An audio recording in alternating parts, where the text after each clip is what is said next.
Chapter 2 and 17.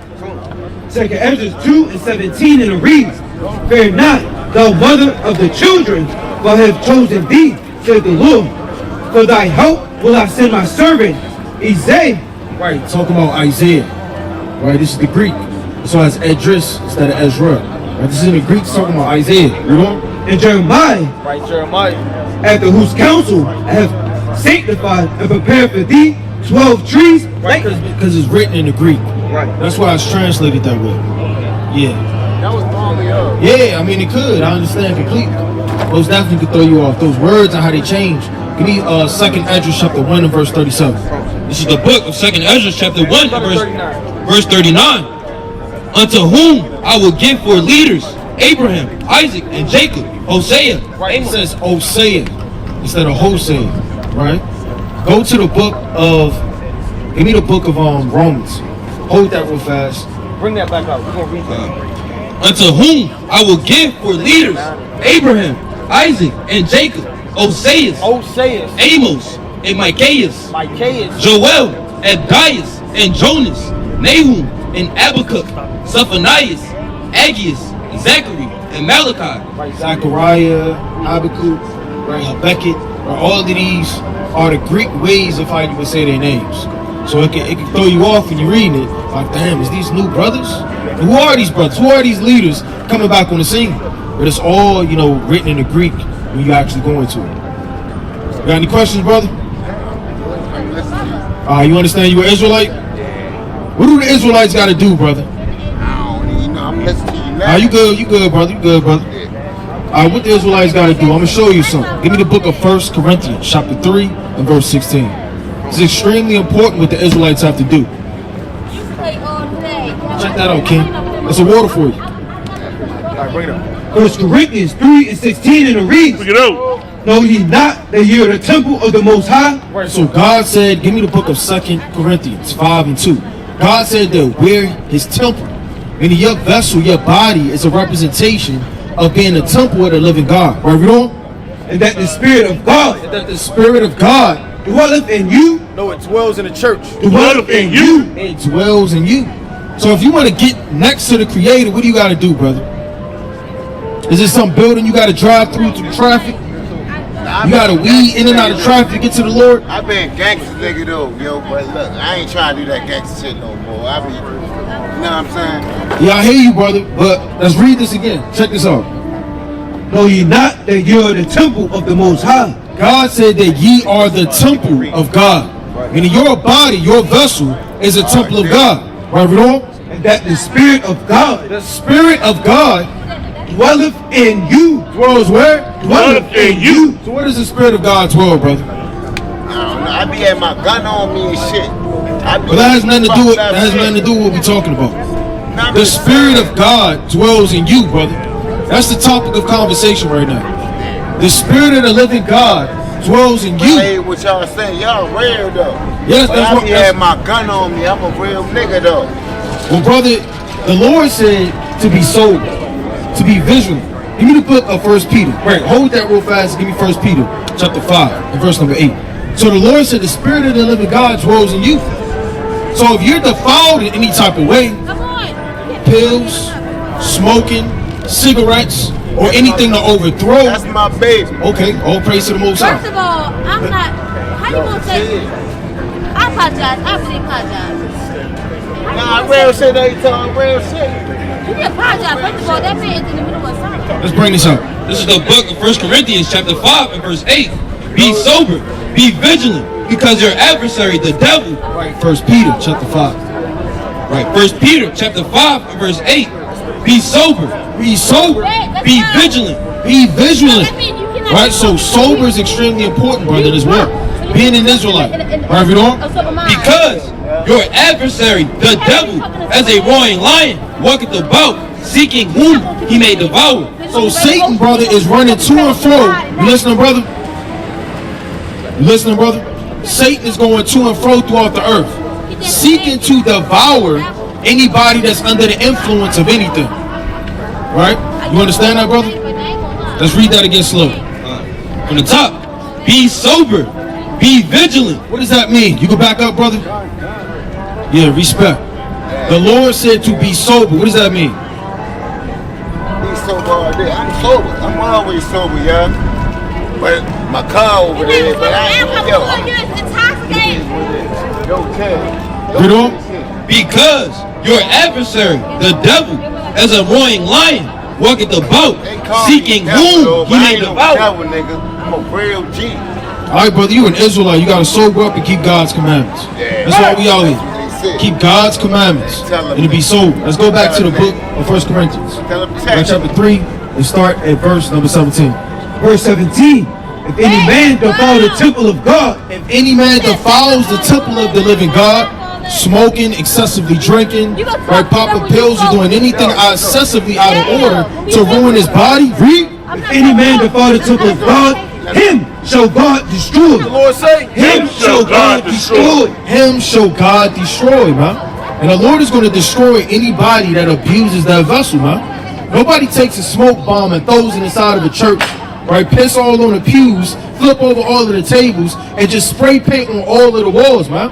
Your body is a vessel. Give me the book of 2 Corinthians 5 and verse number 1. You got to treat your body right, man. That's not just with drugs. That's also with your diet, how you move, how you exercise. Right? This is the temple of the living God, man. This is where the Most High is supposed to dwell.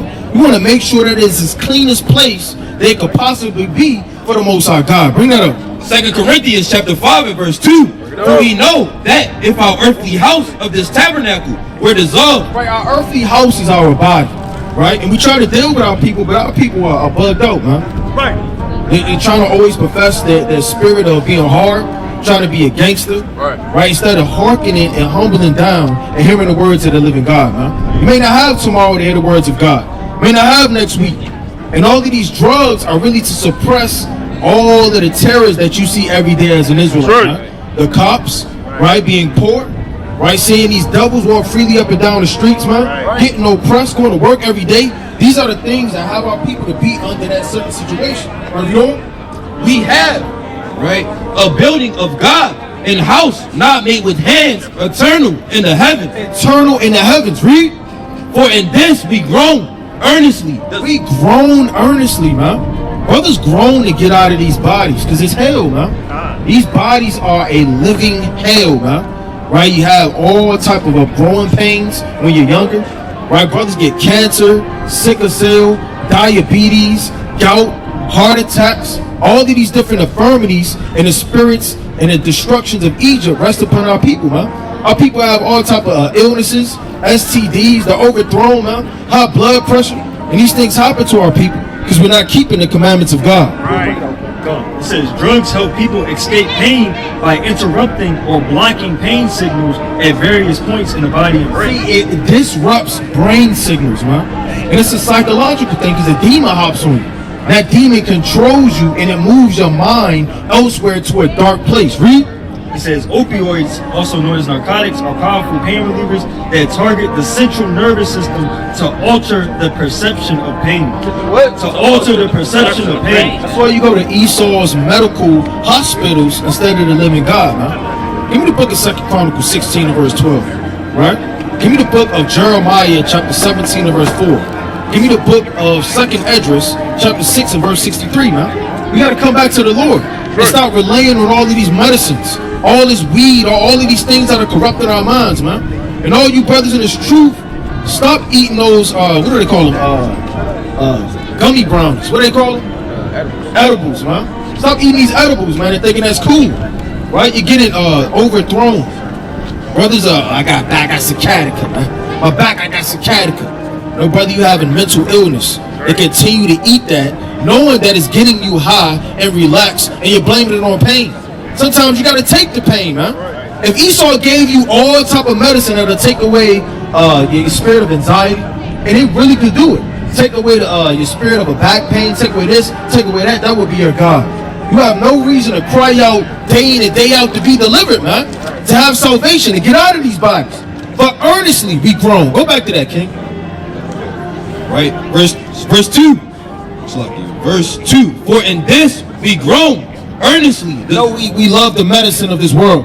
Earnestly desiring to be clothed upon with our house, which is from heaven. Which is from heaven, man. That's what we want to be clothed with, man. We don't desire to be clothed with this world. Bring that up. 2 Chronicles 16 and 12, and it reads, and Asa, in the 39th year of his reign, was diseased in his feet. Right, he was diseased in his feet, man. There's no telling how severe that disease was. And a lot of people have diseases, man. You got something called elephant foot, man. Brother, you can look that up real fast. People have like a large swelling or like a large leg, man. And they call that elephantitis. Elephantitis. Right, the brother could bring that up. Right, so there's no telling, right, what these diseases that our people or what could be happening. It's not just talking about he had a sprained ankle, man. Just a quick little sprain. We just go ahead and take him to the temple. Right, let's bring that up. Right, elephantitis, an infection which thread-like parasite worms, specific nematodes of the family Filariditis, are transmitted through the human body and are caused by bites from the infected mosquitoes. See that? And that's just one of the many things that can happen to you in your feet, man. As well as gout, right? As well as it being amputated. So this disease, which is unknown, was severe, right? We don't. Year of his reign was disease in his feet until the disease was exceedingly great. So it was exceedingly great. He could have been limping. He probably couldn't walk. Probably got to the point where he was doubting if he would ever move again. Yet in his disease, he sought not to the Lord, but to physicians. But to physicians, man. These physicians can't make you whole. These physicians can't do anything, man. Right? These doctors, right? These scientists, these physicians, all of these people that you go to that help in this world, right? They're not going to help you, man. Read on. And Asa slept with his fathers, and died in the 41st year of his reign. And they buried him in his own sepulchre, which he made for himself in the city of David, and laid him in a bed which was filled with sweet odors and diverse kinds of spices. Right, give me 2 Kings chapter 1 and verse 3, and bring out Jeremiah chapter 17 and verse number 4. Jeremiah chapter 17 and verse number 14. Bring it out. Heal me, O Lord. Do what? Heal me, O Lord. Right, we need to be healed. That's right. Heal me, O Lord. Read. And I shall be healed. It's that simple, man. Right. Lord said action, it shall be done, man. If any two brothers agree as touching one thing on the earth, it is granted from your Father in heaven. You hear that, sisters? Come hear the words of God, right? We don't. Save me, and I shall be saved. Save me, and I should be saved. But you have to believe that. Give me the book of Matthew 21 and 21, and bring that up. What about call? 1 Kings 1 and 3, and it reads, so they sought for a fair damsel throughout all the coasts of Israel. It's First Kings, or the 2 Kings chapter 1 and verse number 3. 2 Kings 1 and 3.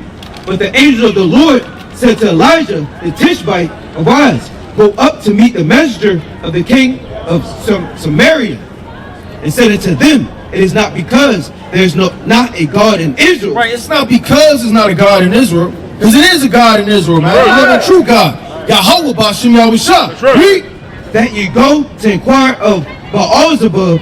Baal-zebub, right? Is it not a God in Israel that you're going and fleeing and going to an entity, a demon, right? An idol, sorcery, right? You don't? The God of Ekron. Now therefore, thus said the Lord, thou shalt not come down from the bed of which thou art going up. So the Lord plagued him because he didn't have the strength and the mind to beseech the Heavenly Father, man, for his healing and his true healing. The Lord said, you know what? You're not going to come down from that bed. You know what? You don't want to seek me. I'm going to overthrow you. Right, you know? But shall surely die. But what? But shall surely die. That happens to a lot of people when they don't have faith, man. The Lord give you over to a ruin.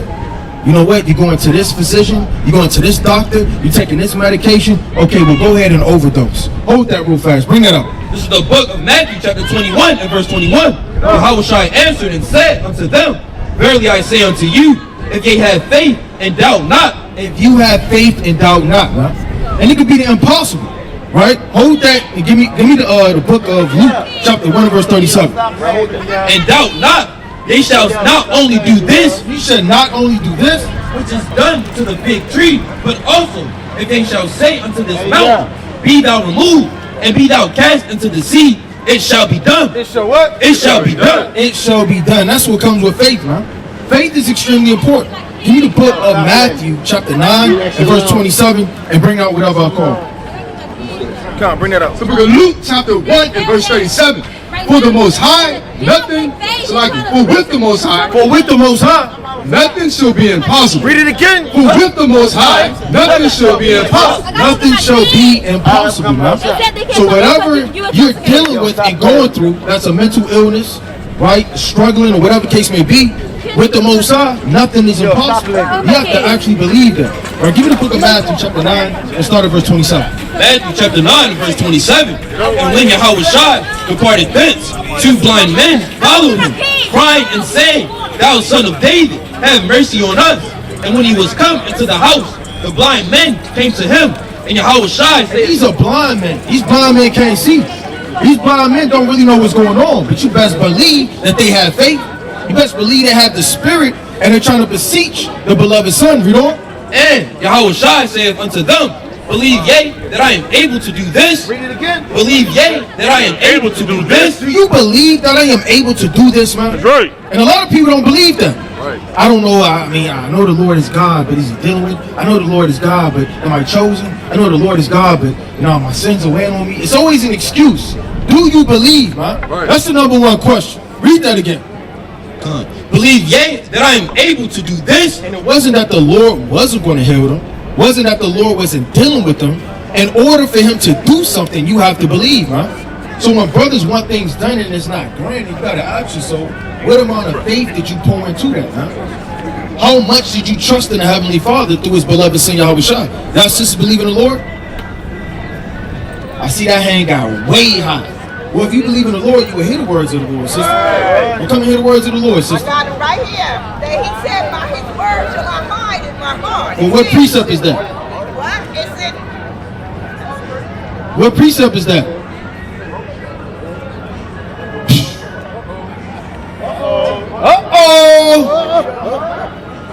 Whoa, now. You backpedaling, sister. Look at ponder over there. Oh, no. Come on, sister. Yeah. This is right reading on, and it reads, right? Believe ye that I am able to do this? Right, do you believe, yea, that I am able to do this, man? And that's what Christianity teaches. The word is in my heart, man. The word was in your heart, you will pronounce the words of God, man. Right. These things will evidently pour out of you. Right, read on. They said unto him, Yea, Lord. Then touched he their eyes, He touched thee there, the eyes. saying, According to your faith, According to what? according to your faith, According to what you believe, be it unto you. be it unto you, man. So if the Lord would have touched you, brother, and said, according to your faith, be it unto you, and your eyes don't open, that say a lot about your faith. That say a lot about what you believe. But if you actually believe in the Lord touch you, and according to your faith, be it unto you, and you can open and see, it says a lot about your faith, how you can actually see these things, man. So, I mean, being healing and being healed is extremely important, but also having faith. Give me 2nd Ezra chapter 6 and verse number 63. Hey, sister, come and hear the words of the Lord, sister. All right, let's bring it up. What else was I called? Let's look at 2nd Ezra, chapter 6 and verse number 63. Bring it out.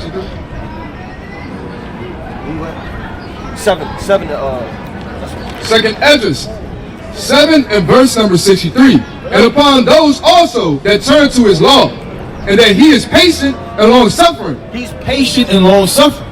Those that have sinned as his creature, Zlakia, and that he is bountiful, for he is ready to give where it needeth. Right? And that he is of great mercy, for he multiplied more and more mercy. Like the Lord multiplies more and more mercy unto you, man. And sometimes brothers don't even need it, man.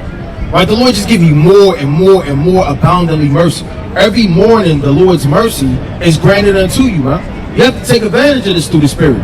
Not on the left-hand side, but on the right-hand side, man. Right. And clear out your sins and actually beseech the Lord, and he grant those things that you earnestly want. Are you wrong? For he multiplied more and more mercy to them that are present, and that are past, and also to them which are coming. Right? For if he shall not multiply his mercies, the word will not continue with them that inherit therein. And he pondereth, for if he did not sow of his goodness, that they which have committed iniquities might be eased of them. The 10,000th part of men shall not remain living, Right? and be a judge if he should not forgive them that are cured with his word. Right, that's how you're actually cured, man. Not cured by medicine, not cured about just drinking normal spring water. That's going to sober you up, man. You have to get the waters from the third heaven. These things are going to sober you up. That's the true and living word, man. And the Lord said you're cured with his word. Read. And put out the multitude of contentions. There should be very few, Salaki, there should be very few left, peradventure, in the innumerable multitude. Right, an innumerable multitude. Right, go back to 2 Kings. Right, chapter 1. 2 Kings 1 and continue in verse 5. And when the messengers turned back unto him, he said unto them, why are ye not turned back? And they said to him, there came a man up to meet us, and said unto us, go turn again unto the king that sent you, and say unto him, thus says the Lord, it is not because there is not a God in Israel, Right? that thou sinnest to inquire of Baal-zebub, the God of Ephraim. That's what people do. They turn to magic card readings. They turn to all of these necromancers. They turn to Esau. They turn to all these things that's going to overthrow your faith. Give me the book of 1 Samuel, right? Start at 26 and verse number 2. 1 Samuel chapter 26 and verse number 2. You need to start coming back to the Lord in the last days, man. And sober up, man, out here. People are just drunk, right? Physically and spiritually. Bring that up. 1 Samuel chapter 26 and verse number 2. Then Saul arose and went down to the wilderness of Ziph, having 3,000 chosen men of Israel with him, to seek David in the wilderness of Ziph. 28. 1 Kings chapter 28 and verse number 2. And David said to Achish, surely thou shalt know what thy servant can do. And Achish said to David, therefore will I make thee keeper of mine head forever. Right. Now Samuel was dead, and all Israel had lamented him, and buried him in Ramah, even in his own city. And Saul had put away those that had familiar spirits. Right, he put away those that has familiar spirits. Hey, brother, you got a minute to hear the words of God, brother? Real fast, brother, real quick. You got 1 minute for the Lord. Press for time. Brother, you got nowhere to go, brother. Right. Bring that up. You got nowhere to go, brother. You got nowhere to go. Right. Bring that up. And Saul had put away those that had familiar spirits and the wizards out of the land. So he took away all of the wizards out of the land, right? All of the witches, all of the warlocks, and Samuel fell asleep, which was the prophet and the seer. You know? And the Philistines gathered themselves together and came and pitched in Shunem. And Saul gathered all Israel together, and they pitched in Gilboa. And when Saul saw the host of the Philistines, see, when Saul saw the host of all of the heathens and all of the army, he was afraid. He was what? He was afraid. And when you get afraid, you make unthinkable decisions, man, unrational decisions. You're not using wisdom. You start to flee this way and flee that way, and you start shaking that damn Tylenol and taking 4 or 5 of them, man. You get scared. And when Saul saw all of the hosts of the heathen, he feared, you know? And his heart greatly trembled. And when Saul inquired of the Lord answered him not. See, the Lord shut the door by Saul's wickedness. So when he couldn't come before the Lord, let's see what he did. Right? Neither by dreams, nor by Urim, nor by the prophets. Then said Saul unto his servants, seek me a woman that had the familiar spirit. He said, seek me a woman that have a familiar spirit, man. Seek me a demon. That's what he basically said, right? Give me the book of Leviticus 8 and 8. Now in the ancient world, right, give me the book of 1 Samuel 9 and 9. There's a way to come before the Lord. There's a way to beseech the Lord. Hey, brothers, come hear the words of God, brothers. Come hear the words of the Lord, brother. Come on, brother. Real quick, brother. Real quick, brother. How you doing, brother? All praise to the Most High. What's your nationality? What's your race? Black. African American. You find that term in the Bible, brother?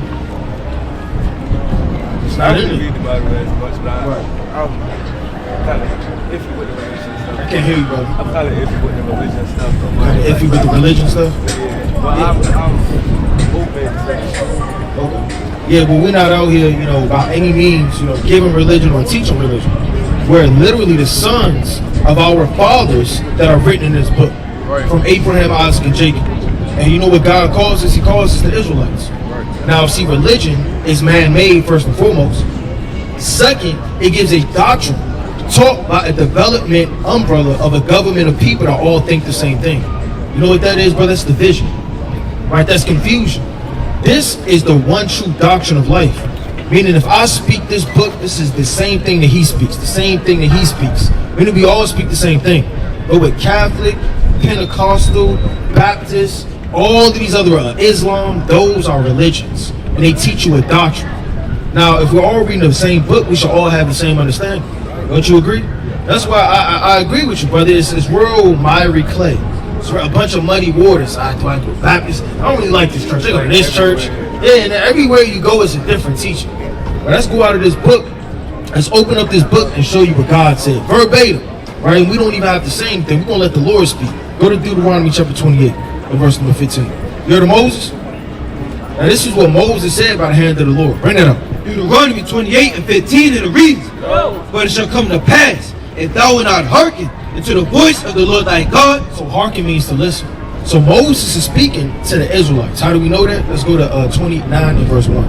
And the Israelites, again, brother, are the blacks, Hispanics, and Native Americans. They're God's chosen people.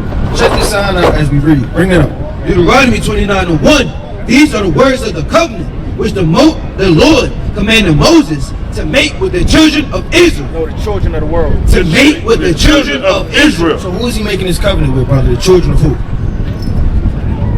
Israel. Right, you follow? Children of Israel. Now let's see what pertains to the children of Israel. Go back to Deuteronomy 28 and 15. Deuteronomy 28 and 15. But it shall come to pass, if thou wilt not hearken. It shall happen, if thou shalt not listen. And to the voice of the Lord thy God. Voice of the Lord. To observe to do all his commandments. To think upon and literally form your mind to keep all of these statutes and commandments. And the statutes which I command thee this day. If you don't do these things. That all these curses. All these what? That all these curses. All these curses. Right? Now the Lord said that curses will happen to the Israelites for not keeping the commandments. Now I'm going to ask you, brother. Out of all the earth, what people do you think are cursed? Because somebody, according to this prophecy, will be cursed.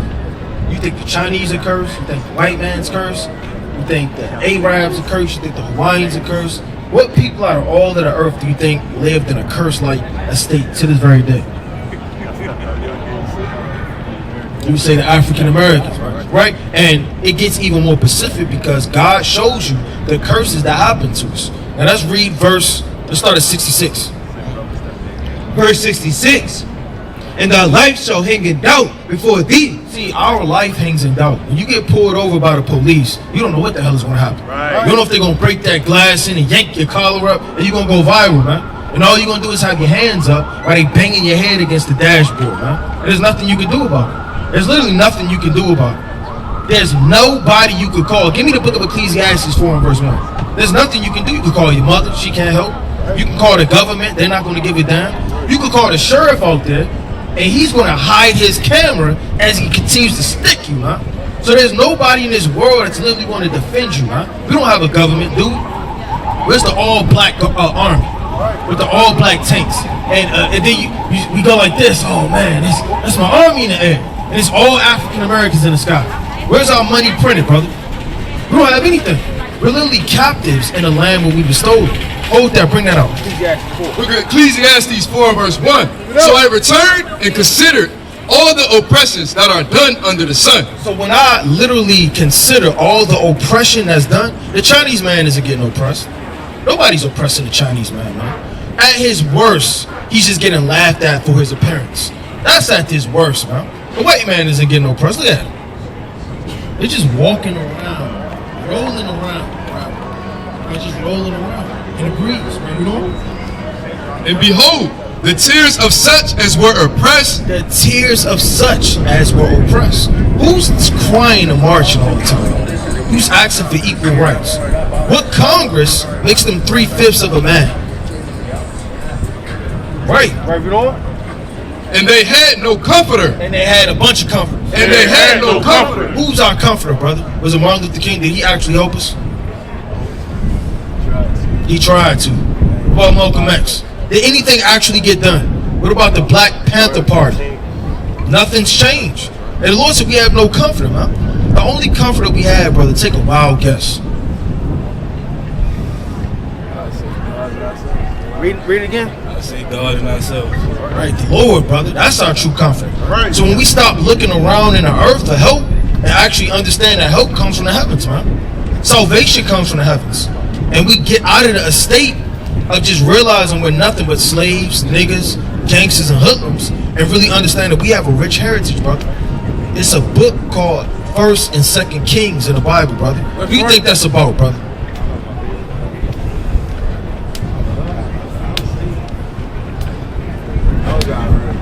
That's all right, brother. It's about brothers just like you, man. Right. That sat upon thrones, that were mighty and strong, that kept the commandments of the living God. That's literally what it's about, right? And all of the kings and all of the things they've done. So the Lord said that there are such tears, right, from oppressors, and there were no comfort.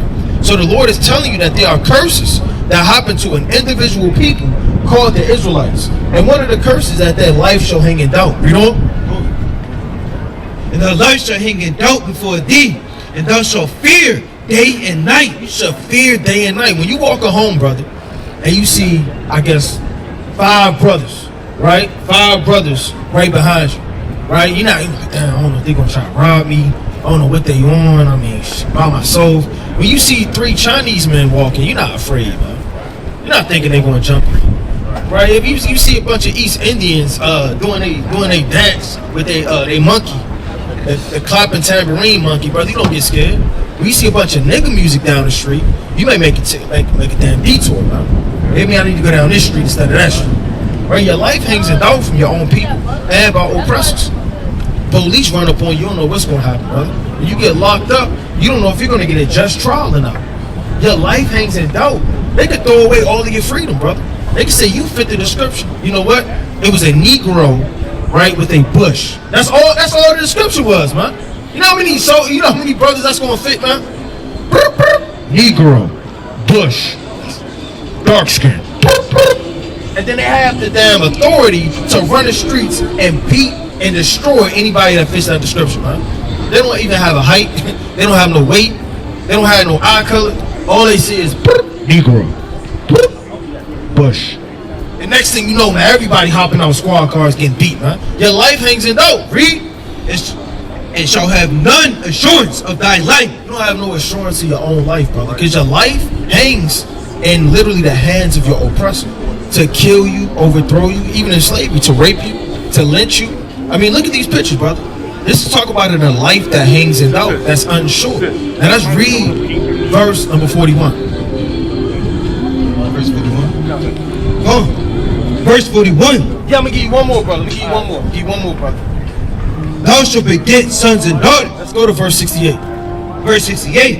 And the Lord shall bring thee into Egypt again. Cutting straight to the chase, brother. Another curse is that we should go into slavery, right? The Lord calls slavery Egypt, because that's our first slavery and our first bondage was under the ancient Egyptians. Because we built up all those pyramids, right? The children of Israel. Every single captivity were always in slavery. The Assyrian captivity, right? The Egyptian captivity, the Babylonian captivity, Perso-Medo captivity, right? All the way to the Roman captivity, all the way to the Babylonian. I mean, over and over and over, brother. We're always in captivity. Read on. And the Lord shall bring thee into Egypt again with ships. So how did we get to America? By what, brother? Ships. That's in the Bible.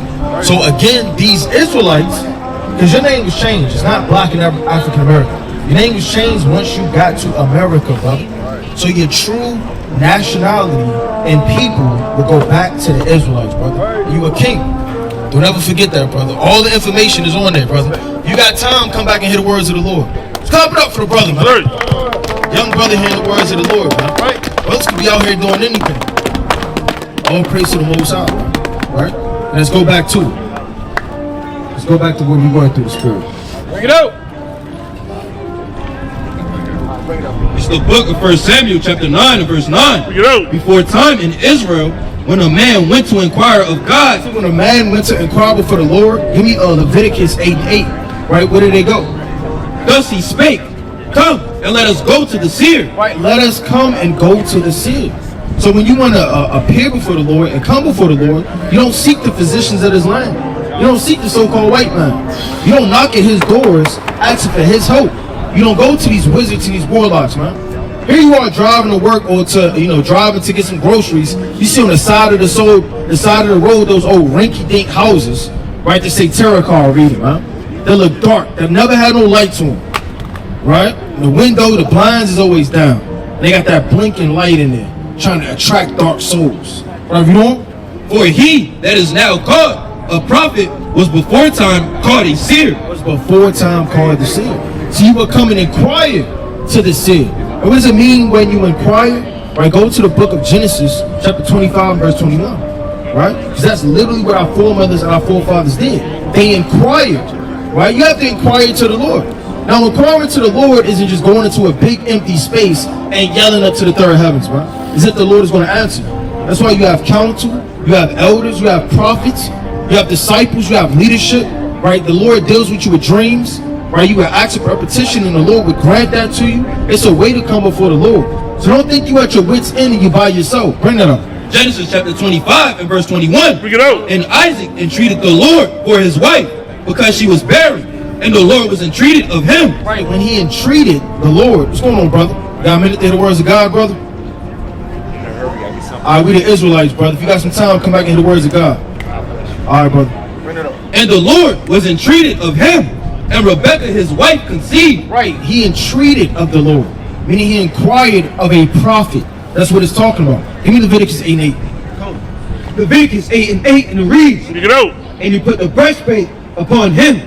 Also, he put in the breastplate the Urim and the Thummim. Right, the Urim and the Thummim, huh? Right, that's how you would inquire of the Lord as well. Read that again. Come.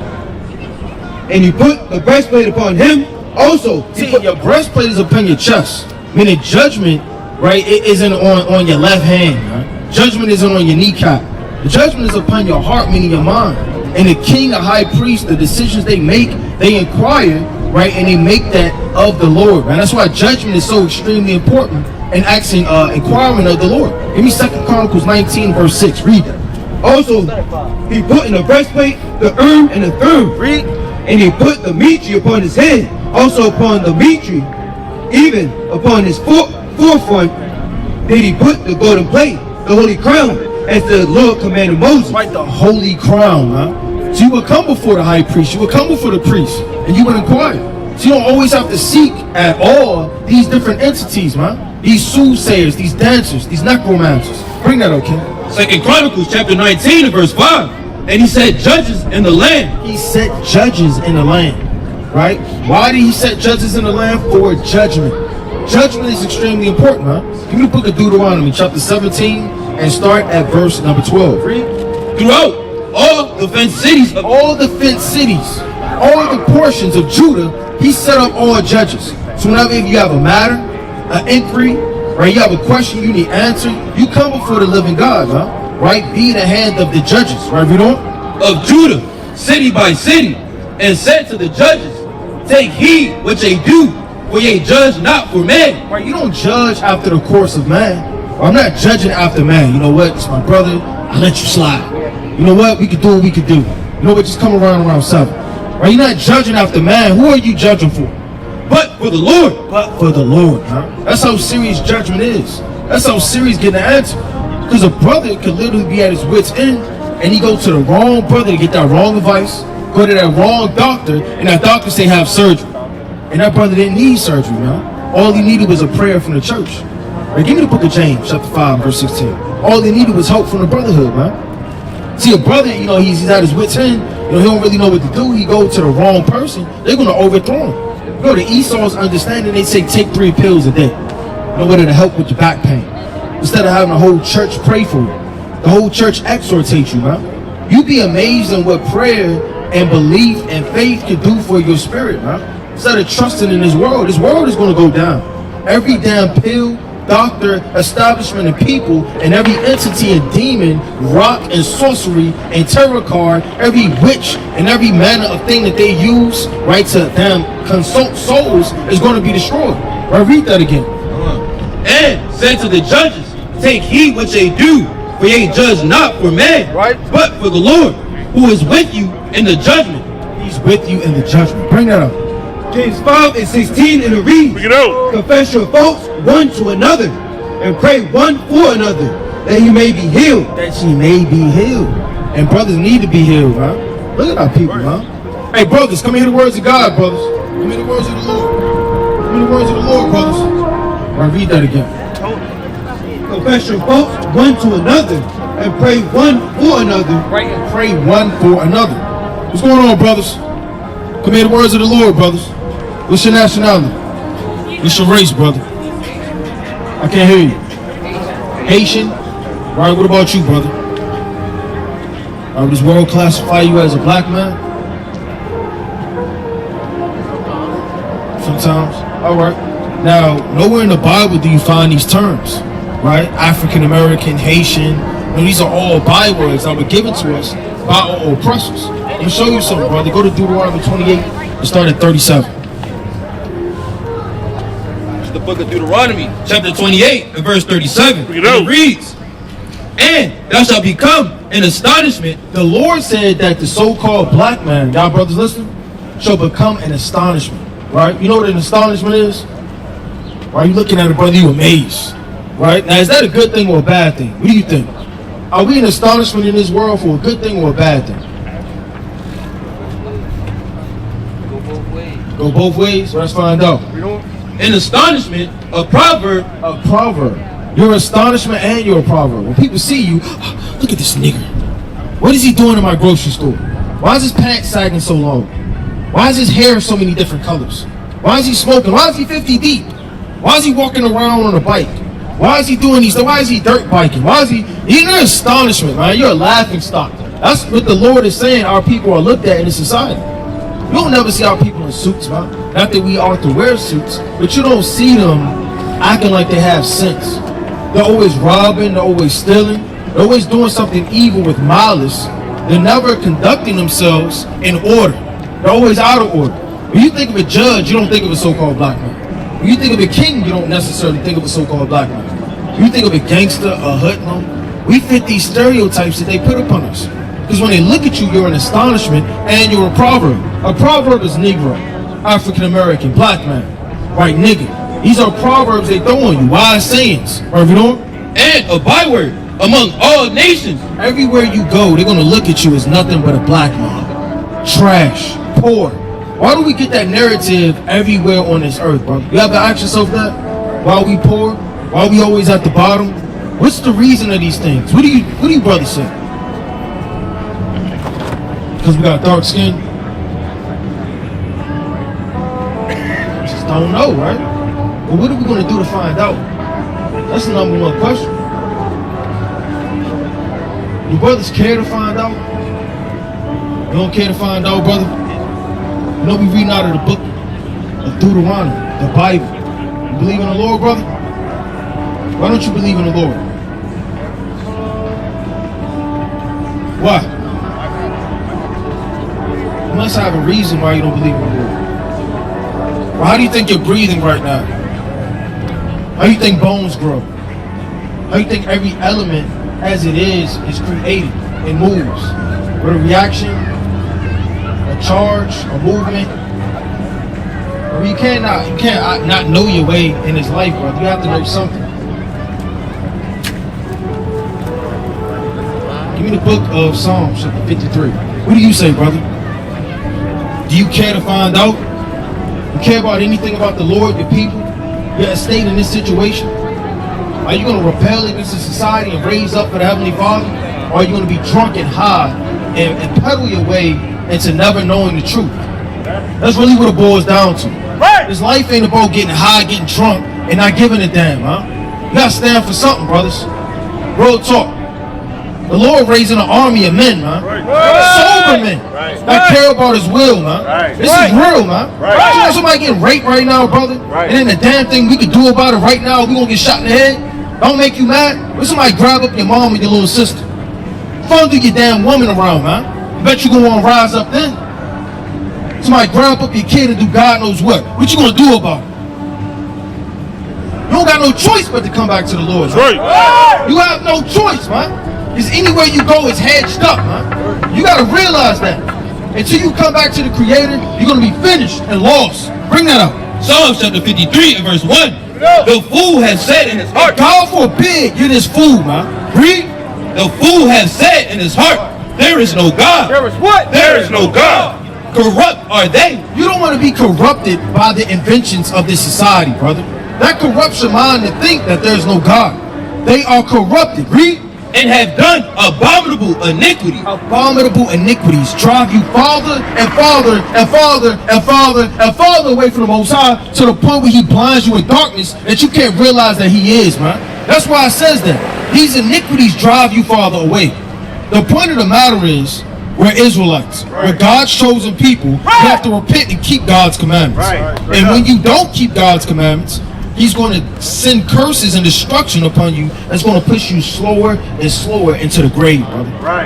Y'all got to come out of that, man. Y'all got to stand for something in these last days, man. Our brothers got to stand up, man. It's sad to see our people, man. People don't give a damn, man, about anything. They don't give a damn. They don't care about the Lord. They don't care about the blood of His Son. They don't care about their people. They don't care about the state of our people. They don't care about their education. They don't care about what they know, what they think. They have no care other than their lust and pleasure. For the season, man. Stiff neck, man. Destroyed, man. And it's sad. It's supposed to be the generation out here, man. They're supposed to rise up. That's why the Lord's only dealing with a select few that are going to hear His words. Give me Ezekiel chapter 6 and verse number 8, man. Give me the book of Romans chapter 11 and verse 4. Only a remnant, a very small remnant, is going to come back to the Heavenly Father. Give me the book of Isaiah chapter 10 and start at verse 22. Bring that up. Ezekiel chapter 6 and verse 8. We go. Yet will I leave a remnant. The Lord said, yet will I leave a remnant. Why? Because the Lord destroyed all the inhabitants of Jerusalem, huh? Literally got rid of them. Hey, brother, come hear the words of God, brother. Come hear the words of the Lord, brother. 1 second, brother. 1 second, brother, real quick. For your brothers. It's a moment of your time, brother. All right, bring that up. Yet will I leave a remnant, that they may have some that shall escape the sword. Right, some of them are going to escape the sword, but not everybody. Read. Among the nations, when ye shall be scattered through the countries. When you should be scattered through the countries. Give me the book of Ezekiel, chapter 11 and verse number 18. Bring that up. Isaiah 10 and 21. Isaiah 10 and 21 in the read. We go. The remnant shall return. The what? The remnant shall return. No, the niggas. The remnant shall return. That's why it's a remnant, man. A remnant isn't thousands and thousands and millions of billions, man. A remnant is a very small few. Don't you know there are billions of Israelites on this earth, but the Lord's elect is only 144,000, man? Put that in perspective. How many people did the Lord create? How many Israelites are on this earth? But out of all these, you know how many, if we could see the world's population, we would faint, man. Wouldn't we be able to grasp how many souls that the Heavenly Father has created, man? How many Israelites actually exist? But out of all those souls, out of all the vineyard, the Lord only got a cluster of the vine, man. Out of all of the vineyard, man, that's deep. Because those men actually care. And even in that vineyard that act like they care, there's going to be some shaking of the leaves, some shaking of the trees. And through temptation, that's going to weed a lot of men out. Slothfulness is going to weed a lot of men out, man. Not standing up for your people is going to weed a lot of men out, man. A lot of people going to be weeded out till you get to the remnant, man. Read that again. The remnant shall return, even the remnant of Jacob. Even the remnant of Jacob. Unto the mighty Yahweh. Into who? Into the mighty Yahweh. That's what we're returning back to, man. We're not returning back to you physicians, and you liars, and you thieves. Right, read. For though thy people Israel be as the sand of the sea. And look how many Israelites is out here, man. Though thy people be as the sand of the sea. All of these multitudes. Hey, you young brothers, come and hear the words of God. Let's talk about it. Y'all believe in the Lord? All right. Now, I want y'all to tell me one thing that you know about the Lord. All right, one thing that you know about the Lord. What do you say, brother? That He made earth. That's right. He made earth. What do you say, brother? He made us. He made us. Now, give me another thing.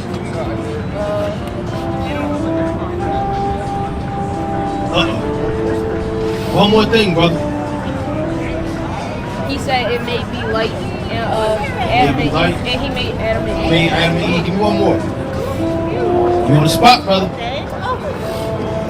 Give me the book of Revelation, 1:13. What you say? One more. It's about the Lord.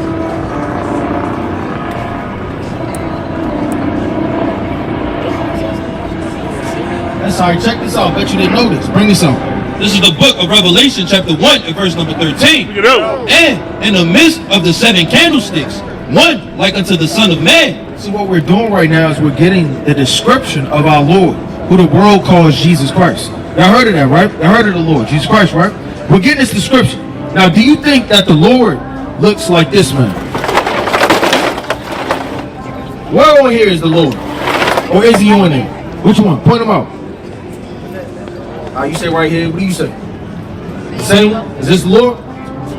That's what you think? Alright, well, let's find out according to the Bible, because we're going to read the description of the Lord. Read. One like unto the Son of Man. The Son of Man is a title what they call Jesus Christ. Clothed with a garment down to the foot. He had a long garment all the way to his feet. Right, we on? And girt about the paps with a golden girdle. Right, he had a golden girdle on. But getting his clothing, check this out. His head and his hairs were white like wool. His head and his hairs were white like wool. Who has woolly hair? You say nobody? What do you say? Nobody has woolly hair? Y'all know what woolly hair is? Look at this right here. That's wool. This wool comes from sheep. Who has woolly hair upon this earth? Like old people. So old people.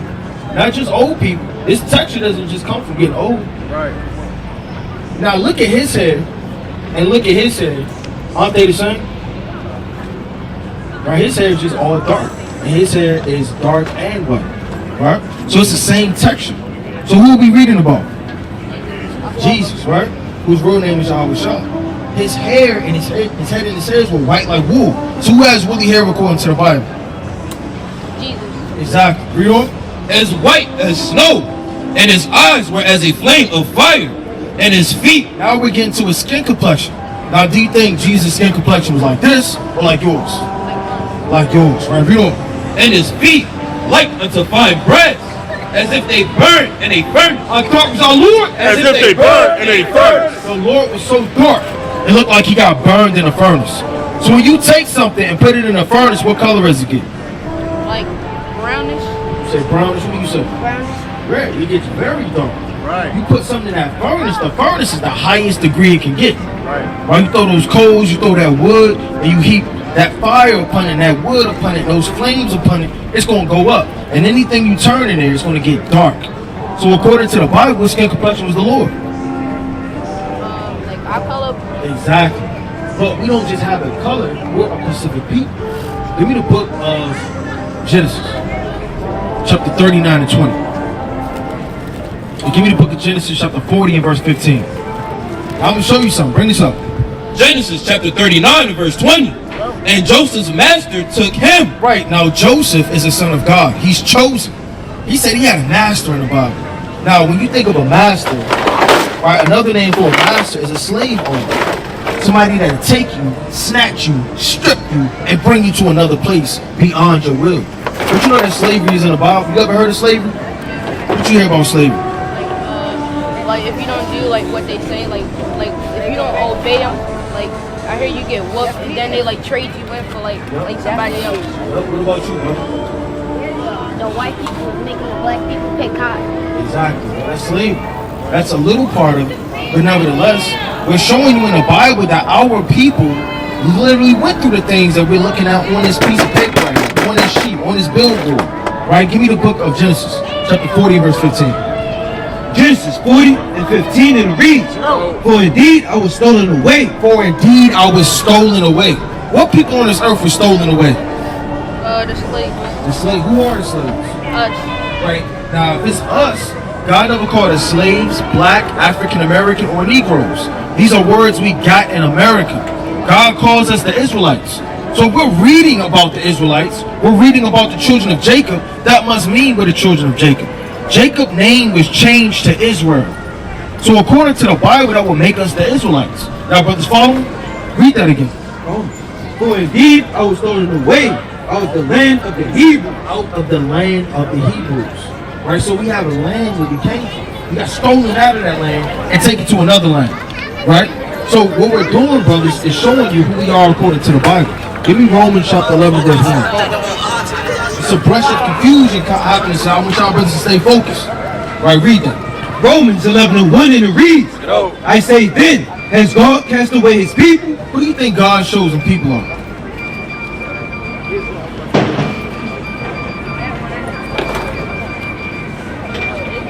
Israelites. Israelites is God's chosen people. Right? Now, who are the Israelites? Us. We're God's chosen people. Do you think the Lord casted us away? He's done with us. He don't deal with us no more. Right. Read on. God forbid, for I also am an Israelite. I'm a black man. For I also am an Israelite. A Negro. For I also am an Israelite. For I also am what? I can't hear you, but say it in the mic. You say it in the mic. Israelites. Israelites. I can't hear you. Israelites. Right. That's right, brother. For I also am an Israelite. Right, read on. Of the seed of Abraham, From the seed of Abraham, of the tribe of Benjamin. they are 12 tribes. So what tribe do you come from? Because this word black got to be balled up and thrown in that nasty harbor somewhere now. I'm tired of hearing the word black. Black has no substance, no light, no heritage, no identity. You said what, brother? Black is not really a color. We not black, we brown. We are brown, brother. I completely agree. Now, what tribe do you come from? Are you so-called African American, West Indian, Haitian, Puerto Rican, Cuban, Dominican, Mexican? What do you say, brother? African American? Who are you? Or so you come from the tribe of Judah. You know who else came from the tribe of Judah? I think us. Yeah, we do, but who the broad enemy calls Jesus Christ. You know the Lord, when he walked the earth, he came from the tribe of Judah. He looked just like y'all brothers. And he only came to save y'all brothers. But y'all brothers have to repent. You know what repentance is? What about you? You know what repentance is? Right now, what grade y'all in? I'm at 7th. 7th grade? 6th grade? What they got going on in school these days, man? It's evil and wicked. They shooting dice in it. People breaking into our school. Breaking in what? Breaking into our school. They break into your school. What people? Random people break into your school. Break into your classrooms. Look like they shut down the school and people break it down and shut down the school. Like they're Like when we not there, like when we not at school. Oh, y'all not at school. You have like burglars breaking in, stealing books. Yeah, doing all the bomb things. yeah, and destroying it. Doing what else, brother? Destroying it. Destroying the school. They spray paint on the walls. What other wickedness goes on in school, bro? People not doing work and just disrespecting the teachers. Disrespecting, standing up on top of chairs. They be smoking in there? Yeah. Smoking in 6th grade. They smoking in there? So they just roll up in the back of the classroom. They smoke on recess. What be happening, brother? Smoking in the bathroom? They fight one another? Now where are you at when all this goes down? You in class? How do you know all this goes down? Rumors. I be asking to go to the bathroom. You be asking to go to the bathroom. And rumors. What you go like this? You go in there like that, you use the bathroom and you escape. What do you do when you go in there, brother? I really want to know. Use the bathroom. That's it. What they say? Come on, get in on this, man. What did they say? Come on, get in on this. What you gonna do? Ignore them and leave out. What did they say that to you? I'm just gonna mind my Come on, business. man. It's time for you to be a man. What if they hit you with that right there? It's time for you to grow up and be a man. I'm gonna be like I'm already is one, but I'm just like I'm gonna be like I'm already is one, but just like in a different path. You gotta watch out for people trying to tell you what to do, man. You gotta follow the Lord, man. I'm gonna show you something. Give me the book of Psalms, chapter 23. It's the only one you're supposed to follow. That's going to direct your path. Give me the book of Proverbs, chapter 4, verse 23. Give me the book of Psalms, chapter 119, and verse 105. Bring that up. Psalm 23. Verse 1. Psalm 23 and 1, and it reads, the Lord is my shepherd. The Lord is my shepherd. You know what a shepherd does? A shepherd leads the sheep. So if anybody's going to tell you what to do and lead you and direct you, it's going to be the Lord. So nobody else outside your parents, right, and council of eldership should be directing you and telling you what to do, man. The Lord said, the Lord is my shepherd. You know? The Lord is my shepherd, I shall not want. He maketh me to lie down in the green pasture. He leadeth me beside the still waters. He leadeth me beside the still waters. Meaning he leads you to righteousness. The Lord don't lead you to wickedness. So if there's anything going on in the earth of drugs, nasty sexual lust or anything going on, fighting, gang banging, these things y'all brothers can't indulge in, man. You're not gonna be hit with a large amount of peer pressure, man. The older you get. It's just gonna be you in or you out. You rather be in with the in crowd or rather be out with the Lord? You rather be out with the Lord. What about you, brother? Out. What if they call you all the type of names, bro? I wouldn't care. It don't hurt me. It's just words. I can't hear you, brother. I said it wouldn't hurt me. It's just words. It's just words. What about you? Same. Hey, I gotta be strong-minded, man. Bring that up. The book of Proverbs chapter 4 and verse 23. Keep thy heart with all diligence. Right, keep thy heart with all diligence. For out of it are the issues of life. Read on. Put away from thee a froward mouth and perverse lips. Put far from thee. Let thine eyes look right on. Right, let your eyes look right on. Meaning, don't be distracted with all of these damn spirits and demons and all of these things trying to distract you. Your eyes gotta look right on and keep straight. And let thine eyelids look straight before thee.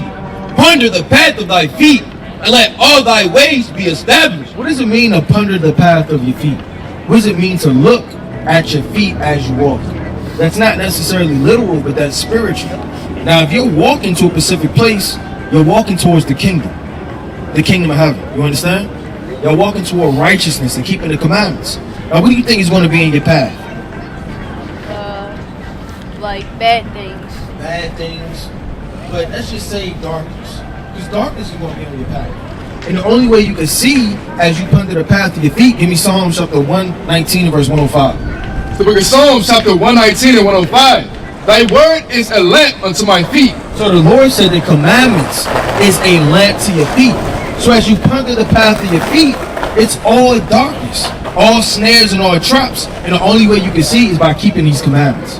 That's the only way you're going to be able to see. Now the question is, do you brothers know any commandments outside of the 10 commandments? Any commandments?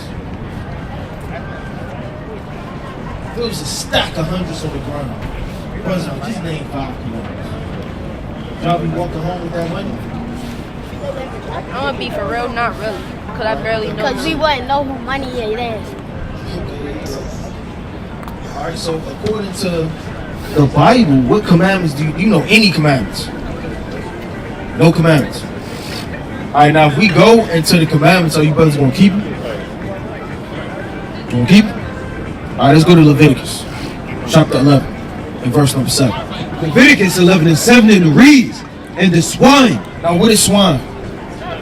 Brothers know what swine is? Swine is pork. Pay for it. Like food? Like meat? Well, people use it as food. She wasn't getting food. Rice pig. Brothers know about the pig, swine, pork, right? All of those things, pepperoni, sausage. Those things you can't eat according to the Bible. You ever heard of pork bacon? Hog maw, right? Pork ribs, pepperonis, pork rinds. You brothers eat any of those things? Pig feet? Oh, whoa.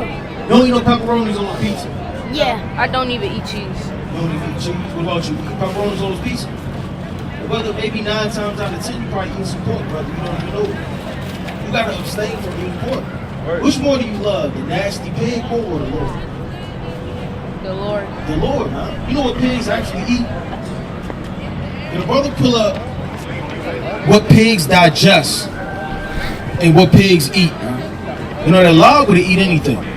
Right? They're literally used to clean up farms, to clean up feces, right? To clean up defecation. Right? They can eat a dead body. They can eat another pig. Pigs are very unclean, man. And you can't eat them. Us being a holy people, we got to abstain ourselves from the things that this life shares and tells us that we can eat, man. Right? Read that again. Oh. And the swine, though he divide the hoof and be cloven footed, yet he cheweth not the cud.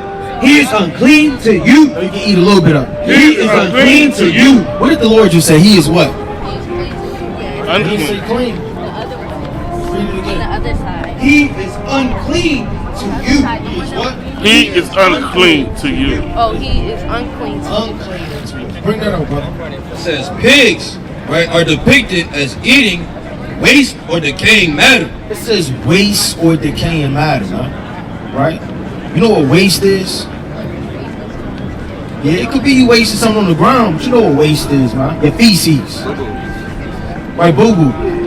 Right, they'll eat anything, man. They'll eat urine, right? They'll drink urine, eat dead bodies.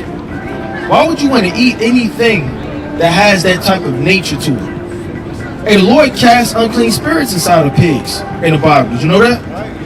So that's a vessel that you can't consume because we're a holy people. Right? See what else we can't eat. Now, according to that commandment, are you going to keep it? Is the question. Yes. Claim every man's created equal. What's the native people? No more pork. No. What if that's all your mother cooked? What you going to do? Go to bed hungry. Now, my man, read it. Verse 9. These shall ye eat of all that are in the waters. So the Lord's about to tell you what you can eat that come out of the waters and what you can't eat. Whatsoever hath fins and scales in the waters and the sea and in the rivers, them shall ye eat. Read. And all that have not fins and scales, And everything that has not fins and scales. So in order for you to eat anything that come out of there, it has to have two things. Fins and scales.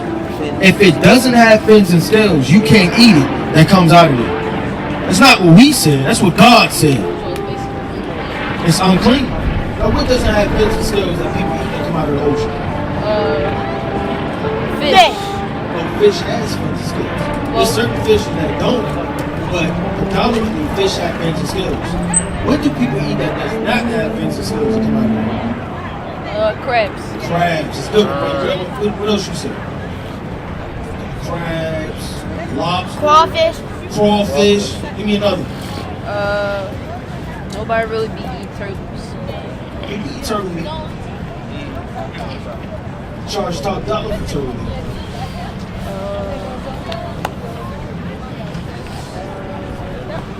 See that? Right, you got literally mussels, you got clams, you got gators, gator tail. Most definitely clams. Say it again? Clams. Clams. So when we people, they eat all of those unclean things. So us being righteous and God's chosen people, us being a righteous people and a clean people, we can't eat those things, man. Right. So y'all brothers going to continue to eat shrimp, crab, or lobster if you have? Just to survive, yeah. Yeah, Just to survive, yeah. To survive, yeah? What if God said not to? Then I'm not gonna eat it. Well, God said not to eat it. Let's read that again for the brothers. these shall ye eat of all that in the waters. Whatsoever has fins and scales in the waters and the seas and in the rivers, them shall ye eat. Read on. And all that have not fins and scales, All that have not fins and scales. in the seas and in the rivers, of all that move in the waters, Check this out, brothers. and of any living thing which is in the waters, they shall be an abomination unto you. An abomination is something detestable, something wicked, something utterly vanished that should be out of your sight and out of your plates and out of your houses, man. So according to the Bible, you can't eat those things. Well, I'm gonna give y'all another commandment. Right? Now, y'all got any beef? Y'all got any beef? Any kids y'all got a problem with? About to pull up on them? Y'all jumping people? I was worried when you was coming down off that shit. Hating these brothers that go to school? Pretty fast. Any gangs? I don't got nothing like that. What about you, brother? What about you, brother? You hate any of your brothers? You got beef with anybody? No, sir. Dislike nobody? I don't know, that's a good thing. Right? That's a good thing. So y'all not smoking, y'all not drinking, and y'all not beefing with nobody. Stay to yourself, that's a good thing, man. Now, I mean, y'all should continue to be close, man. The Lord said 2 is better than 1. I was going into that earlier, man. And y'all can exhortate one another to stay on track, to do as much as you can to keep the commandments of God. Now, I'm going to show y'all another commandment. All right, let's go to the mighty book, right, of Numbers. And give me the book of Deuteronomy chapter 22 and verse 1. I'll show you another, commandment that we got to keep. Let me get that one first. Deuteronomy chapter 22 and verse number 1. This is the book of Deuteronomy chapter 22 and verse number 1. Thou shalt not see thy brother's ox or his sheep go astray. Right, meaning you should not see anything of your brother's property that doesn't belong unto you, and then somebody else stole it, or somebody else did something, or something else goes astray. Right, you know? And hide thyself from them. Right, meaning you can't act like you didn't know if somebody stole his brother's backpack. You can't act like you didn't know if something happened. You got to speak up and defend your brother, man. When somebody broke into his locker and stole all of his books, man, and ripped them in half, you can be like, it wasn't me, and keep it moving. Or are you going to defend your brother? you gotta defend your brother, right? So you gotta stand up. God is for standing up. In righteousness and judgment. Read on. Thou shalt, in any case, bring them again unto thy brother. Right, you gotta bring whatever that was stolen or lost back unto your brother if you love him. All right, read on. And if thy brother be not nigh unto thee, if your brother's not nigh, meaning close unto you, or if thou know him not, then thou shalt bring it unto thine own house, and it shall be with thee until thy brother seek after it, and thou shalt restore it to him again. Right, meaning you shouldn't steal. Brother can't drop his wallet and I'ma just keep it for him. If he don't ever say nothing, he ain't never getting it back. No, whatever happens, you gotta be honest. And this teaches you integrity, honesty. So if that brother drops something, or if I drop something, say I dropped $100, now you gonna steal it from me even if I don't know? You gotta give it back. If this brother dropped his chain, I can't act like, oh, he just took it off. Let me just keep it. No, you gotta give it back. This is integrity, right? This is showing your brother love, huh? That's what these laws teach, right? Let's go to the book of Numbers, chapter 15. Numbers 15 and 38, and it reads, speak unto the children of Israel. Now, who are the Israelites? We are the Israelites. Right, read. And bid them that they make them fringes in the borders of their garments throughout their generations, and that they put upon the fringe of the borders a ribbon of blue. Now check this out. All of the brothers, what do they have in common when you look at the bottom of their shirts? What do all the brothers have in common? Right, these are literally called fringes. Now God said that we ought to wear these throughout our generations forever. How do you feel about that? God said we gotta wear fringes. Now a lot of people may say, well, I never seen those. Why do we gotta wear those? Those not cool. I never seen fringes with a designer shirt. You gotta step out from the crowd and be different from everybody else. You gotta be willing to wear these. Because you know what this is a reminder of, brother? Yeah, it is. You can say that. But also to keep the commandments. That's predominantly what it's for. So that you can look down at these fringes and say, you know what? I got to keep the commandments of the living God, huh? Right? That don't be turned into destruction. Because there was a man in the Bible, right, that was picking up sticks on the Sabbath day, and the Lord literally judged him, right? So this is a constant reminder that we have to wear these throughout our generations. Lest judgment comes upon us, and we act like we didn't know. Right, so how y'all feel about wearing fringes?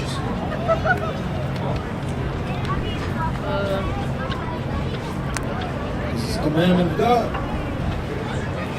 Good. Good. All right, no hesitation. What about you, brother? Okay. Okay. All right, give me the book of Sirach, chapter 2 and verse 1. Let's keep it in the milk, man. See, when you come before the Lord, you got to prepare your heart to change for temptation, for things that seemingly are different. Give me 2nd Esdras chapter 7 verse 3. Bring it up. So write to one in the reeds, my son, if thou come to serve the Lord, if you come to serve God, prepare thy soul for temptation. It's going to be a fun, joyous ride. Prepare thy soul for temptation. You prepare your soul for trials. You prepare your soul for temptation. Once you set your mind that you about to serve God, that's going to get hard, man. That's what the Lord is saying. Do y'all really want to serve the Lord? What about you? You really want to serve the Lord? Well, if you want to serve the Lord is saying it can be hard to serve Him. It's not easy of clapping and dancing in the Sunday choir, man. You're going to have to actually change. Let's getting rid of some friends. Y'all listening? Let's getting rid of some friends. How y'all feel about that? That may get hard, man. What's your name, brother?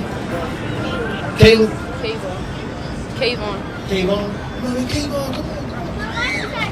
Ain't doing something they don't even do. Come on, Caleb. What you changing? Come on, Caleb. Right? You got to change some friends sometimes, man. It may get hard. You may have to go against Christmas and buck up, against your mother, your father, man. Things is going to get hard, man. I know y'all like getting presents. I know y'all probably like Halloween, getting all that candy.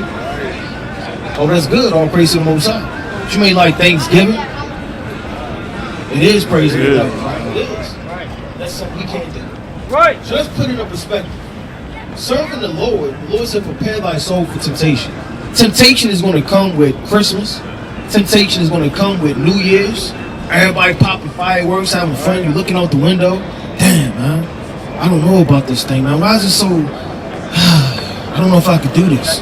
You have to prepare your soul to change for everything that's going to tempt you. How you feel about that, brother? Not keeping Christmas ever again.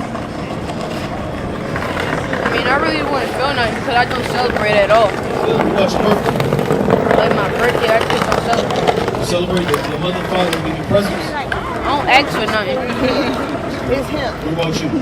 I don't ask for nothing either. But they give you presents. They give you presents. Yeah, but I just give it away. Well, what about just not accepting it all together? I do that. Read the book of Matthew, chapter 1, Slacky, chapter 2, verse 11. It's only one man we ought to give presents to, man. Bring that up. Boom. Matthew 2:11, and it reads, and when they were come into the house, they saw the young child with Mary, his mother, and fell down and worshipped him. And when they had opened their treasures, they presented unto him gifts, gold and frankincense and Right, myrrh. so the presents are truly for what the world ignorantly calls Jesus Christ, which real name is Yahweh. Can you say Yahweh? Yeah, you got to take your hood off when you say the Lord's name. It shows respect and reverence. If you're going to say the Lord's name, you got to take your hood off. His name is Yahweh. Yahweh. Yahweh. Uncover your head. There you go. Say it, brother. Yahweh Shai. Yeah, brother, Yahweh. And the Heavenly Father's name is Yahweh, right? So when we pray, we're not praying to this image once again. This lie. Now, if somebody shows you this, and they say, well, you know what, Caleb? You know what, Kavon? Y'all gotta literally bow down to this image because this is the Lord. What are you gonna say?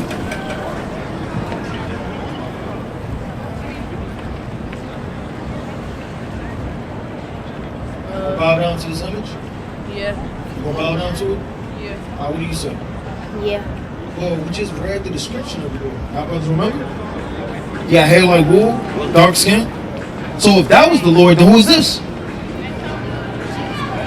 This isn't Jesus Christ. We're going to read it again. Give me the book of Revelation. Now I want y'all to really think and analyze this picture as we read the description of what the Lord actually looks like. I want y'all to focus with all your mind and your heart. Check this out. Revelation chapter 1 and verse number 14. It says, his head and his hairs were white like wool. Were white like wool. Who has woolly hair, brother? Us. You do, brother. You have woolly hair. Look at this brother said. That's pure wool. Right. Look at your hair. That's pure wool. Look at his hair. What is this? It's not wool. So how could this be the image of the Lord? Is that the true image of the Lord? Are you going to bow down to that? You sure? So if I ask you again, he said, well, I will bow down to it. Right? You got to punch him in his face. If you truly believe that's not the Lord. That's right. You got to punch him in his face. Now, I know y'all think this is the Lord. But we just read the description of the Lord. The Lord has dark skin. The Lord has woolly hair. Give me the book of Daniel, chapter 7, verse 9. If you believe that this is the Lord, then don't hit him. You can either believe the Bible and the words of God, or you can believe the lies that were sown into you. Now, I know on TVs, movies, right, all of this world shows you that that's the Lord, but that's a complete lie, right? He's not the Lord, man. Right. Bring that up. Daniel 7 and 9, and it reads, I beheld, so the thrones were cast down. Daniel is a prophet. He beheld till all of the empires were destroyed. And the Ancient of Days did sit. The Ancient of Days is the Most High God. That's a title for the Lord. He's sitting upon a throne. Whose garment was white as snow. So how does the Lord dress? He has an all-white garment on. Read on. And the hairs of his head. And the hair of his head. Like the pure wool. Like what? Like the pure wool. Like the pure wool. Who has woolly hair? The Most High. So if the Most High has woolly hair, what does his son have? Woolly hair. So if his son has woolly hair, his earthly mother and father must have woolly hair. Meaning his family must have woolly hair. Meaning his people must have woolly hair. So it would be impossible, brothers, for this to be the image of Jesus Christ.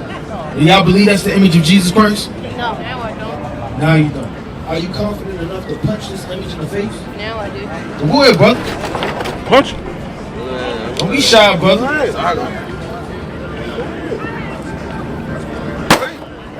Started off. Now, if you don't want to, you don't have to. I ain't there you go, brother. It's got to be in you to want to do this, man. Now, if it ain't in you, it ain't in you. But it's in me. Right. It's in me, though. I'm going to just put that out there, man. We can't let this image snare our minds, brother. Give me the book of Wisdom of Solomon, chapter 15, and verse number 5. Give me the book of Wisdom of Solomon, 14 and 14. I'm going to show you something, brothers. Now, this is nothing more than a painting, right? Give me the book of 2 Samuel, chapter 5, and verse number 21. Bring it up. Wisdom of Solomon 15 and 5. The sight whereof entice fools to lust after it. Right, so the sight thereof of these paintings, these portraits, these Mona Lisas, all of these art museums, it entices fools. So only a painting can entice a foolish man. Well, maybe this is the Lord.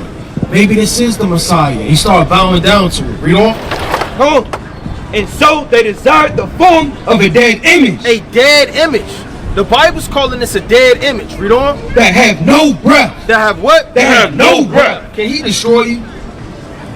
Can he come out of this picture and choke you up? No. This is nothing more than a painting. A lie to entrap your mind to worship that, man. Right. What does it say in the Bible that Jesus Christ, hands are like this, that's holding a heart in the middle with a big damn circle sun around his head, man? Right. Where's that in the Bible? It's not in the Bible.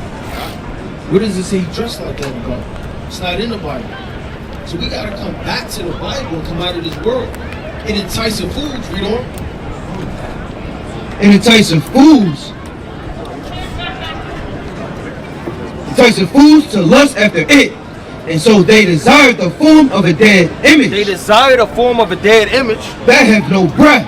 Both they that make them, they that desire them. They that desire them. And they that worship them. And they that worship them. So we can't worship these things. Jump to verse 15. Verse 15. For they accounted all the idols of the heathen to be gods. They accounted, y'all listening? They accounted all of these gods, right? That these paintings and all of these portraits, they accounted all these things to be gods. Now, are you looking at this as a god, brother? Brother, you looking at this as a god? Okay. Now, I'm gonna ask you a question. So, I'm sure you would punch an enemy that's trying to attack your mother, your father. Or you would stand up for your people. Well, this image has destroyed much more than your mother and your father. Right. This is literally an image that destroyed millions and millions of Israelites. So I'm just asking you, what makes you uncomfortable to destroy this image? Because literally in the Lord, it's supposed to be set on fire. It's supposed to be stomped out. So if it's something that's maybe you don't believe, you kind of double thinking, brother, we're here to answer those questions. What's causing you not to stop them out?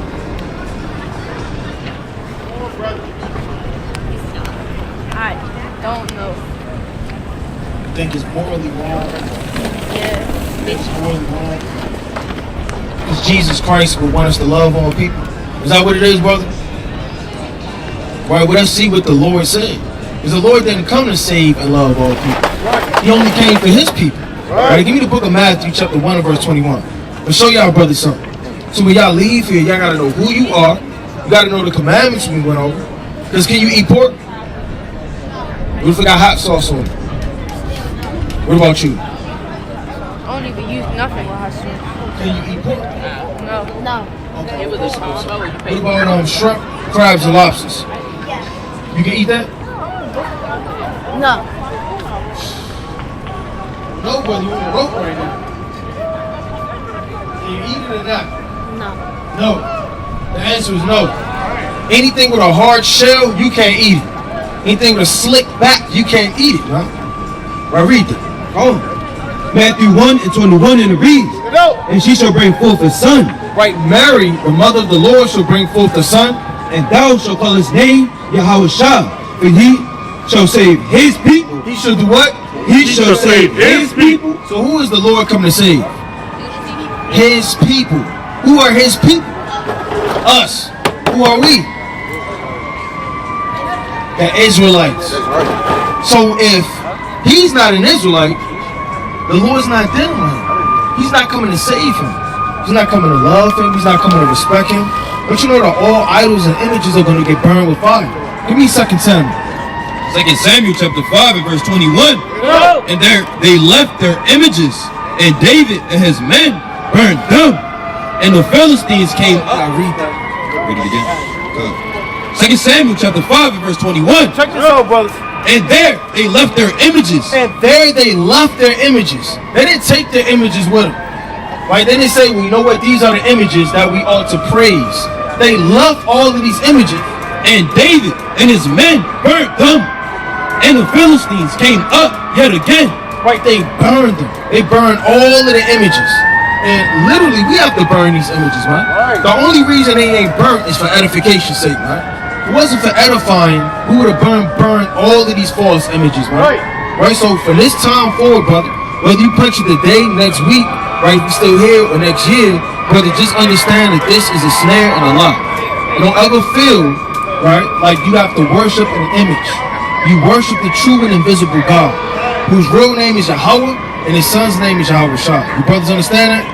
So before y'all leave, we ain't gonna hold y'all up too long, but what are these again? Y'all remember? Fringes.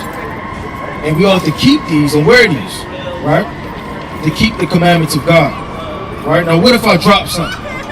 Is it morally wrong to keep it, or what are you gonna do? You gonna keep it? You gonna give it back? You say what? Morally wrong to keep it? What do you say? What if they smoke and weed in the bathroom? What you gonna do? Ignore them and leave and go back to class. Right, okay. What about you? Snitch. Now what if they got this image in class? They say everybody put your hand over your chest and praise this image. What are you gonna do, brother? I'm not worried about him, I'm worried about you. Right. Well, how we know that? I'm not praising If it. you can't even slap some cardboard from the 14th century that's been painted horribly wrong and pink, how could we believe that you can't even put your hand over your chest, brother? This, again, brother, is a lie. And again, don't get caught up in that. Because according to the Bible, how does the Lord look? Does he think it's a fraud image? Can't hear you. You think it's a fraud image? Say it again. You think it's a fraud image? You think it's a fraud image? I'm saying, how does the Lord look, though, according to the Bible? Nothing like. Yeah, so, I mean, who is that, brother? I can't wrap my mind around who this is. Just a fraud. Just a fraud, man. Right. I'm trying to figure this thing out, but if you know that this isn't the Lord, what's going on? You know? That's not the Lord, brother. That's a fraud, like the king said. So again, as you move, brother, if anything ever comes across with this image, don't let it snare your mind. Keep moving and keep praising the Lord. I'm going to give y'all one more. Give me the book of Ecclesiastes, chapter 12 and verse number 13. Bring it Y'all up. brothers live in Baltimore? Yes. All right, now if y'all ever got time, come back and hear the words of the Lord. We out here on the weekends, all right? Bring it up. Ecclesiastes chapter 12 and verse 13. Let us hear the conclusion of the whole matter. Let's hear the whole conclusion of this matter. Read. Fear God. You have to fear God. When you fear God, you keep his word. Right? That's the only person you fear. What about you? What about him? You don't fear him? All right, brother. Read. And keep his commandments. Play around. And keep his commandments. And keep his commandments. Right. So all these commandments we went over, you got to keep them.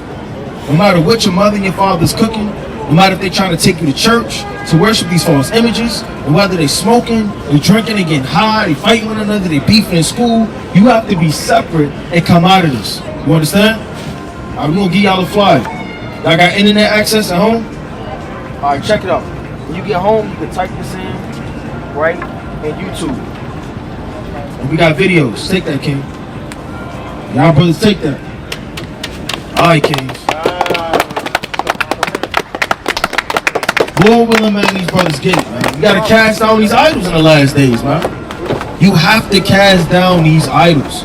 They are a snare and a trap, man. Like the Lord said, it entices fools. Give me the book of Leviticus, chapter 20 and verse 1. Give me the book of Proverbs, chapter 11 and verse 30. Leviticus chapter 20 and verse 1. And the Lord spake unto Moses, saying, Again, thou shalt say to the children of Israel, whosoever he be of the children of Israel, or of the strangers that sojourn in Israel, that giveth any of his seed unto Molech. You can't give your soul, your substance, your children unto Molech, these deities, these lies, these images, these idols. But all of these things pollute our people, man. Read. He shall surely be put to death. He shall what? He shall surely be put to death. That's plain, man. Because the Lord is a jealous God. Give me Nahum chapter 1 and verse 2. He's jealous. And if you do anything to worship, anything outside, even in the back of your mind, to not want to stomp out and burn with fire. See, a lot of people, they scared to really stomp out the so-called white man in the days of vengeance, man. They're scared to burn idols. They're scared to burn groves and scared to burn altars, man. Right? This thing gets serious. You have to physically put forth an action to burn things with fire and go to war. When you go to war, people get ravished, destroyed, beat, burned with fire, man. Judas Maccabees burn people with fire, man. Let me get that real fast in 1 Maccabees, chapter 3, verse number 4, man. Y'all brothers, come and hear the words of the Lord. Come hear the words of the Lord, real quick, real quick. Hear the words of the Lord, real quick. Come up here and hear the words of the Lord. And this brother right here is going to break it down.